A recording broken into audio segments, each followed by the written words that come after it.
Llegué al mundo un octubre de 1976. Aquel año se hizo el primer vuelo comercial del avión Concorde, en el que luego montaría con mi padre. Adolfo Suárez llegó a la presidencia del gobierno de España. La gimnasta Nadia Comaneci hizo historia en los Juegos Olímpicos de Montreal. La sonda Viking 1 se posó en la superficie de Marte. En la Tierra, nací yo, en ese mes de ese año. Lo que en principio no estaba claro era qué día había sido. Mi parto fue, como se dice en la tele, al filo de la medianoche. De modo que empecé a nacer el día 13 y acabé el 14. Mis padres tuvieron que elegir. Obviamente, eligieron el 14. El 13, como se sabe, da mala suerte y la mía más bien ha sido buena. El 14 es mi número de la suerte. Toda la familia vino a verme al hospital. Cuando nació mi hermano Daniel, hubo una especie de sorteo para decidir su nombre, pero en mi caso, mi abuelo José, el padre de mi padre, lo tenía claro. Se llamará Jordi, como muestra de agradecimiento a esta tierra. Siempre se sintió muy agradecido por cómo los había acogido Cataluña, así que me puso el nombre de su patrón, Sant Jordi. Los Cruz Pérez no éramos una familia numerosa. 4 abuelos, 6 tíos y 6 primos. Con nosotros 4, 20 en total. Un número perfecto para caber todos en la cena de Nochebuena.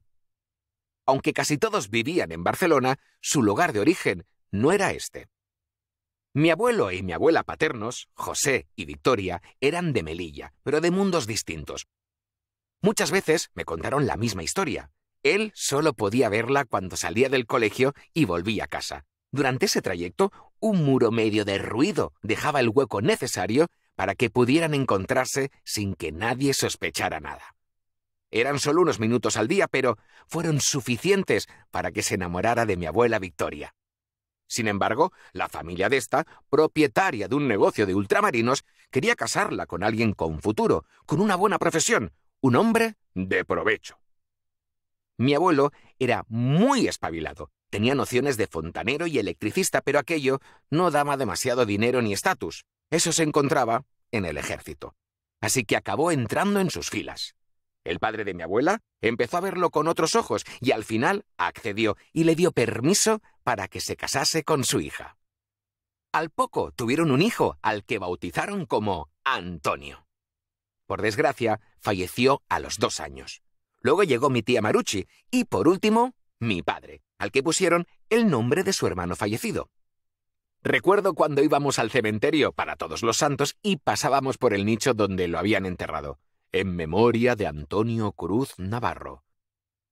«¡Papá, es tu tumba!», decía yo, algo siniestro. Una vez leí que el hermano muerto de Salvador Dalí también se llamaba Salvador, lo que marcaría al pintor durante toda su vida.